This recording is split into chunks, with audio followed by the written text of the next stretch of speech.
Day 6 in Tennis Paradise saw another Aussie feel-good story grab the headlines with Rinky Hijikata joining Talia Gibson as the two remaining Australians left standing at Indian Wells. And funnily enough, they both happened to go through qualifying to even get into the main draw. I'm Christian Montegan, and joining me as always is Brett Phillips, who is currently in the Great Californian Desert covering the tournament for the First Serve. And Brett, if you hadn't seen the results today and I told you there was only one Aussie who would advance out of Rinky or Alex, so I'm fairly confident he would have chosen the latter. So instead, obviously, it was Rinky getting the better of Alexander Bublik, come from behind, win 3 sets.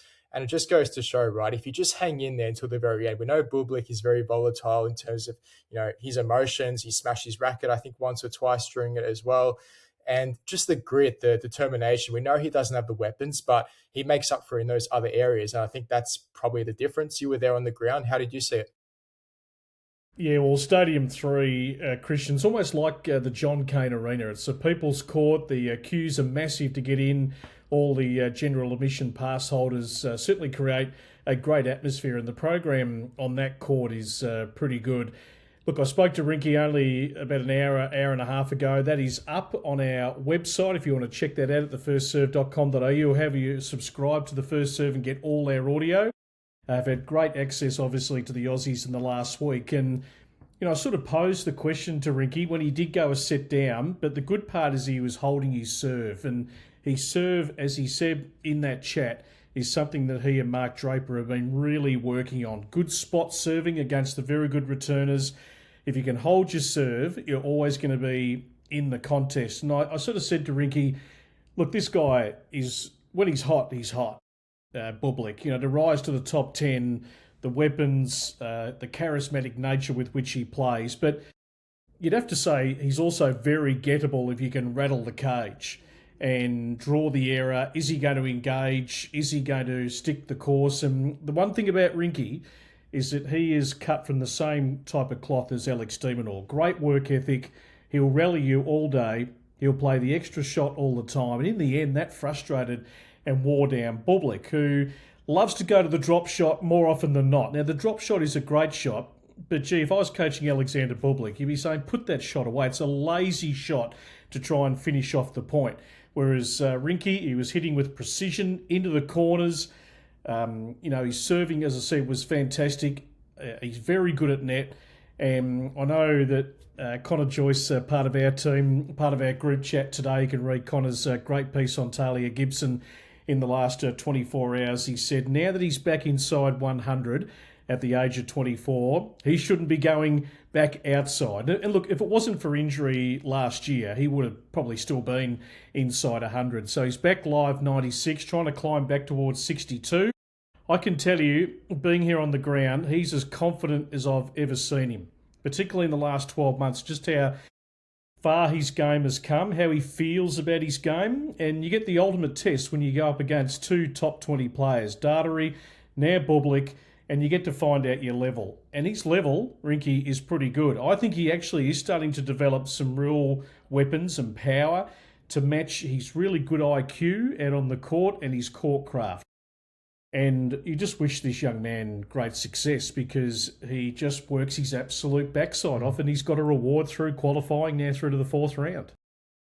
And it leads me to my next question, because he's made career high 62 in the world. He obviously had a few injury struggles last year, which sort of didn't obviously help his cause, but obviously he's getting back into a bit of form. Where do you see his ceiling? Because we know he has the game, right? Like I said before, he might not have some of the weapons that these big players have, but he makes up for it in other areas. So just looking over the past 2 games, you mentioned Luciano Darderi, Alexander Bublik, he can beat these players, right? And they're seeded players. So where do you see his, long-term future? Where's he standing in the sport? Yeah, see, I think he can beat these players on his court smarts. And isn't it interesting? Bublik is 10 in the world. Rinky coming in was live 106. Now, you just look at that matchup. We know that Bublik has got presence out on court. He can serve lights out. He can punish you off the ground. And he loves to just mix it up. He's got variety personified. So in the last 12 months, we saw Bublik really fulfill the talent that everyone knows he has had on his little finger. Here's Rinky, who's smaller in stature, But he does pack a pretty mean punch, and he's got great intelligence out on the tennis court. So I love it when intelligence beats just raw power, the modern day player who's just trying to blow you off the court. So if you haven't got that that you can totally go to, you've got to have lots of other things, and that is what Rinky has got. So he becomes part of that big cluster of players who are all trying to make incremental inroads. Let's see if he can first of all get back towards 60. And then if he can at least solidify himself around that mark. He's only young. He's still in the right age profile at 24, 25 this year.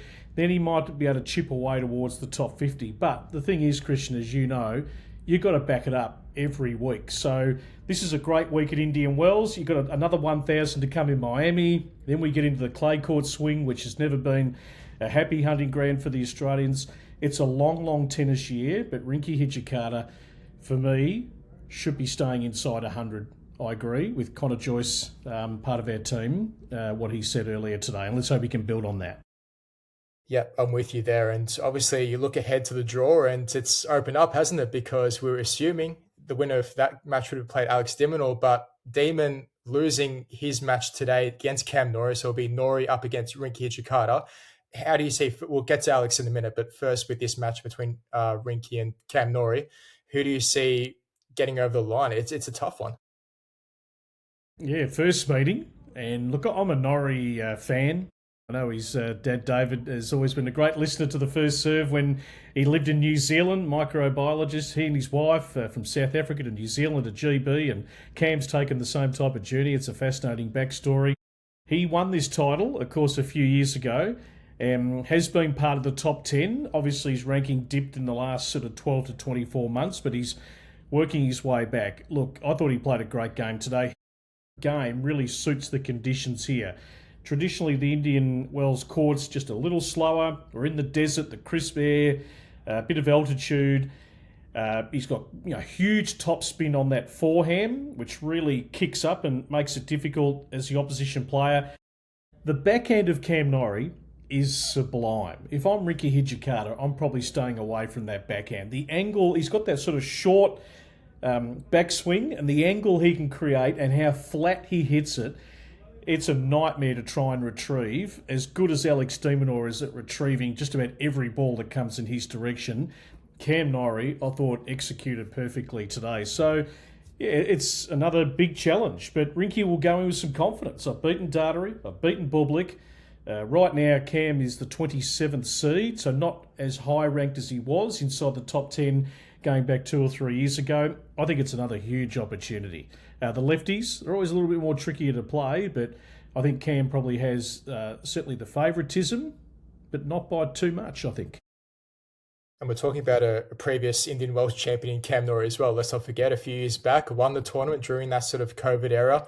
And I'm seeing just the live rankings now. So Rinky's up at 95 live. If he wins that, just as I'm looking at it now, 73, he moves up in the live rankings. Obviously, that changes day to day, but that just goes to show if you win, just get on a bit of a run, it's massive. But let's move on to Alex de Minaur. Alex. We know he's had, he won the tournament a couple of weeks ago in Rotterdam, obviously quarterfinals as well at the Australian Open, losing to Alcaraz. So you thought, okay, he's Mr. Consistent, right? He's supposed to be beating these types of players, the Cam Norries, the Patrick Cripsons, who he lost to Acapulco. It just seems as though it sort of reminds you that these players aren't robots. For as consistent as they are, even the likes of Alcaraz and Sinner have their off days and they lose games here or there. So are you reading too much into this, or was it just one of those days at the office? Because he dropped the first set in his previous round against Sepp Korda. Was it sort of in the books, or? I think when I looked at the draw, even Alex said it when I spoke to him a couple of days ago. Obviously, he had the first round bye. He plays Korda, tough matchup, former world number 15. Norrie, former world number 8 in the second round. So that's not an easy draw. So I think the margins are really small. Look, it hasn't been an overly happy hunting ground, Indian Wells. This is his 9th visit. He's never been further than the 4th round, which he's made a handful of times. So he's never played his absolute best here. We know he loves to hit the ball really flat, generally speaking, although I think, certainly we're seeing the evolution of the de Minaur game, adding, more shape, and he's always had all the variety and everything else. But Norrie is a world-class player. So, I think he just played the better tennis today. And look, Alex is going to have those days. I think you and I were talking sort of off air earlier today, and he is in a position where most would love to be. Everyone would love to be inside the top 10. So that's a great position to be. We know that Alex's track record is he's going to win a hell of a lot more matches than he loses in any given tennis season. The 500s are certainly where he's been able to really capitalise on that 250 in terms of winning titles. Had that one Masters 1000 final in Canada against Sinner where he was runner-up a few years ago. So this is the big challenge, the 1000s, the Grand Slams. We know, we follow Alex de Minaur every single week. We know the challenges he's up against. Generally speaking, yes, his track record against players ranked lower than him, he's been superb. Now, particularly players outside the top 30. He's been able to tick the box more often than not. But when I looked at that matchup today, I thought, gee, if Norrie plays top 10 tennis, which he has been, and a semi-finalist at Wimbledon, that's going to be a handful for Alex on the courts here of Indian Wells, which really suit the Norrie game. So there's going to be some blips, some little road bumps. Not ideal. Acapulco has been a happy hunting ground, so that was a surprise, particularly losing to Gibson, where he's ranked the American. But Alex will get back on the bike. The great part about it is that he's got an incredible attitude and work ethic, and he'll. You've got no choice in tennis. You got to roll the sleeves up and get going again pretty quickly. He'd be disappointed though not to certainly advance one round further. I think we take it for granted, don't we, that he's such a consistent top 10 player. We expect just that little bit more from him. Can he get past, can he get a maiden Grand Slam semi? Can he win a Masters title? It's just, sometimes for the Demon fan, sometimes it can be a bit frustrating, but at the same token, you've always said this repeatedly, we're so lucky to have him, right? To have him in this position, to be constantly competing against the likes of Alcaraz and Sinner. It's just, can he get to the next stage? I guess my worry is for him is, how long will he stay in the top 10 now? Because you have players such as Arthur Fils coming through, João Fonseca. If he gets his body right, he's going to be a top 10 contender as well. There's only a certain period of time where you can sustain that level and stay inside the top 10. We've seen the likes of Tsitsipas fall out, Medvedev, Rublev. It's not a guarantee, right? So, he's 27, just turned 27. Where do you see that? No, it's a good point.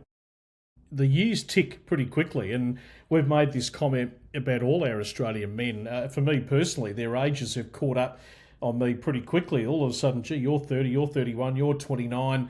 Is the window still open? Is it closed? In Alex's case, the way he plays his tennis and the what he's put his body through, it's going to be a question of just being able to stay healthy. Everyone's in the same boat on the tour. The first objective is to stay healthy to play this pretty grueling game against the best players. So, not a given. When you're in the top 10, you're a target of any player who's trying to make their way up and challenge you from 20, 30, 40, 50, etc. in the rankings. And you've got to come to play from ball one now. It's tough out there. So no guarantees. Let's move on to another feel-good Aussie story. Talia Gibson yesterday getting the job done, moving to the fourth round. This is such an incredible story, Brett. I love this. I actually spoke to her in May 2024 for an interview with The First Serve, and she was great to talk to, right? She dealt with this before. She was partaking in French Open qualifying, about to go into there, still a teenager, and she was just inside the top 200 from memory. And she'd set this goal of wanting to compete in all 4 Grand Slams, but she said to me she knew she had to make these improvements to her game. Just by talking to her, it was just obvious that she was level-headed. And now that she's 21, she's, like I said, through to the 4th round, Indian Wells, WTA 1000. You've obviously had the pleasure of chatting to her a few times over there. What have you made of her run? Well, she's got a game, and I think we all have known that for a period, watching her emerge from the ITF level, getting more exposure up to the 125s, now on to the main tour. We've seen her at the majors get a little bit of exposure, winning a round at the Australian Open. Look, if you've got some weapons, you're half a chance in this sport. You've got to have something that can break just the course of a match. And she has got some genuine weapons. She can hurt you. So that's a huge tick. Now, when I spoke to Jared Bunt, her coach, a couple of days ago, and you can catch that on the first serve when you listen back to the show from last night, whoever you consume the first serve, he's picked her up now at the age of 21. So Buddy's coached quite a few players in the system. He was in the NTA, coached privately, has come back in. They've assigned him to Talia Gibson. So he takes over Talia on the cusp of the top 100, 12 ITF titles. She's built a winner's mentality, from, I think she was highest ranked 39 in juniors, so she wasn't absolutely right at the peak, which should be a good thing as an example to other juniors right now. You don't have to necessarily be in the top 10 to make it on the professional tour. Everyone's going to go on a different trajectory, but she's won a hell of a lot of matches. And, not only winning matches, but 12 ITF titles in 4 years. So she knows how to win. When you talk to Talia, look, she's grown a lot. I first interviewed her on radio probably 4 years ago, and she was extremely shy. Now, that ability to converse, describe her game, take us inside her game. And I love her composure. And she knows that she's got a really decent serve. She can spread the court off both wings, like she packs a mean punch. And look, I was probably a little unkind when I made the reference of Clara Towson, going as slow as Puffing Billy.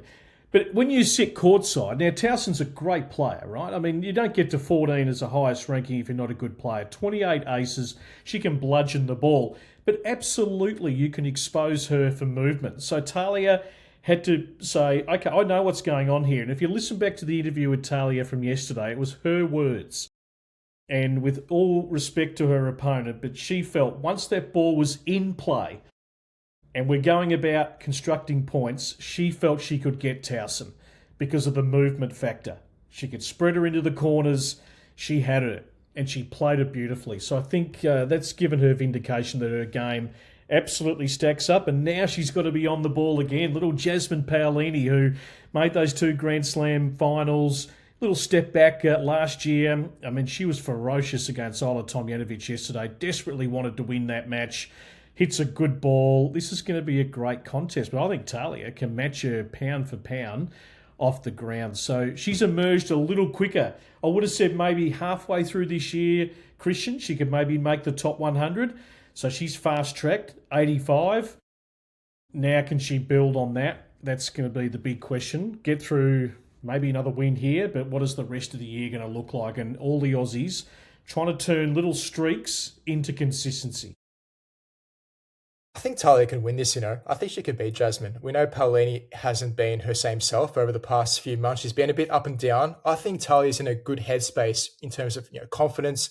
Coming through qualifying as well, I think we forget that as well. Having those extra couple of games under your belt, sometimes people say, it's too tiring on the legs. Once you get to the latter stages, it's going to all fall apart. But I think it's the opposite for Talia. 21 years of age, she's got still a lot of energy. We've seen that throughout the previous matches. I don't think that's going to be much of a concern. She's used to the conditions. I think it's a winnable game. I think she can do it. Yeah, I agree with you. I think it is certainly winnable. I don't think she's overawed by the occasion. She's got good people in her corner. As I said, she's got a winner's mentality. She loves to win. She knows how to win. This is a level up on the WTA Tour. So against these really good players, you've got to hit with good depth. You can't drop anything short. But she can, if she gets the ball in her hit zone, she can get to work. She can really get to work. Now, Paolini will try and take that time away from Talia, and she's the more accomplished player. But she'll learn, regardless of the result, she's going to learn even more about her game. But we're excited of what she potentially could become. 85 in the world, could that become 50? It's another step. And I think, anything's possible with Talia Gibson. I think she's made of the right stuff. Can't wait for it. Second up on Court 2 tomorrow against Paolini, 7 a.m. for our Aussie viewers. So we'll tune into that one for sure. But we'll look ahead tomorrow, preview a few of these games. So we'll touch on the men's first. So tomorrow, I've just got up in front of me now. I've got Arthur Fils up against Felix Auger-Aliassime. Francis Tiafoe up against Alex Zverev. Lorna Tien against Alejandro Davidovich-Fokine, and then obviously the big one is João Fonseca against Sinner. Fonseca hasn't yet played either of Sinner or Alcaraz. We finally get this big matchup, popcorn entertainment it should be, hopefully. Surely you've got one eye on that one, Brett. Look, I can't wait for that one. I think all the tournaments I went to on the road last year, I was spoilt with a lot of Alcaraz and Sinner. And as Joao Fonseca was emerging, you were thinking, gee, it'd be nice to be on the road and watch him take on one of the two best. So that's the way the draw has worked out. He was fantastic in straight sets over Tommy Paul. I mean, he's a real confidence player, Fonseca. If he's up and about and he's got the crowd with him, that Brazilian crowd, they're worth something in his hip pocket, and he brings them into the match to just create that sort of hostile environment. It's interesting with Fonseca. He's growing into his body. He's had to deal with a back issue. He's managing that issue at the moment, but he's getting stronger. His game's evolving. He gets the ultimate test now to go up against Yannick Sinner. Artifice, I think, can climb again. He was so close to the top 10 before having, 8 months off with injury in the second half of last year. So he's finding his mojo again. FFA, I mean, keeps putting himself right in contention. Leonard Tien, could he become a top 10 player? Gee, he's got all the makings. I watched him courtside beat Adam Walton in round 2, and Ben Shelton wasn't at his absolute best, a bit under the weather, but Leonard Tien, if he can keep improving his serve, I reckon the rest of his game's in really good nick. Davidovich Fokina keeps knocking. Tiafoe desperately wants to rise again, whether the tennis world around him is going to allow him to. But he was magnificent against Caboldi, up against Zverev. I mean, they've met quite a few times. So, gee, we've got some quality left on the men's side. But, yeah, popcorn time, Fonseca, Sinner. It'll be 6 o'clock local time in the desert. As the sun is sort of setting, it'll be a full house, and can't wait for it. And on to the women. Obviously, we just touched on Talia against Jasmine Paolini. The other 3 matches, you've got Arina Sabalenka against Naomi Osaka. That's going to be a good one. Victoria Mboko and Amanda Anisimova. And then Alexandra Ayala, we know the fans have gotten right behind her. Every tournament she goes, just another great story up against Linda Noskova. What a phenomenon. This girl is, look, the fan base is just unbelievable. Anywhere around the world, there's this huge Philippine community who have embraced her like she's the leading celebrity in the country. It is phenomenal.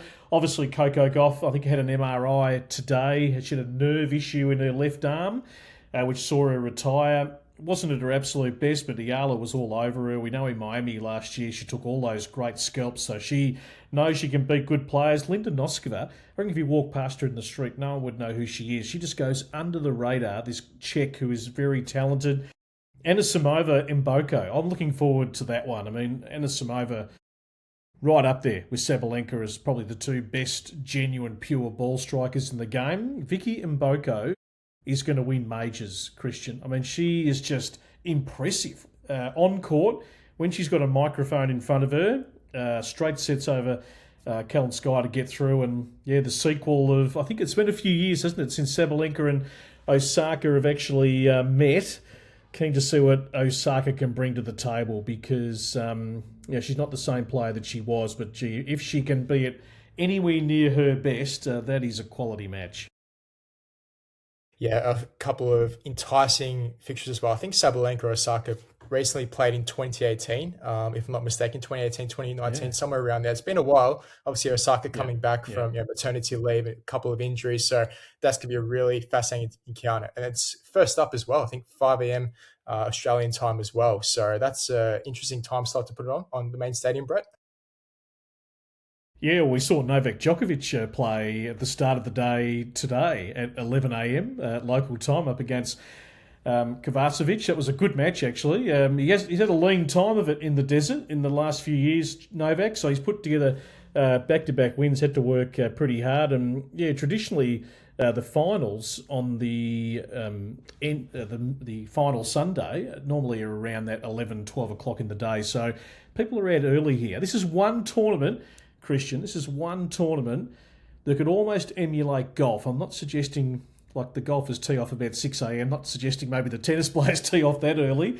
But the air, everyone's up early here. The sun's up early. Spectators, players. I reckon you could start this tournament at 9 o'clock in the morning and most people would be pretty happy. It's a unique sport. That's why we love it. But we'll leave it there. Make sure to like this video and subscribe to our channel, as well as follow us on our social channels as always. And don't forget to keep up with all the latest news at www.thefirstserve.com.au. We'll see you in the next one.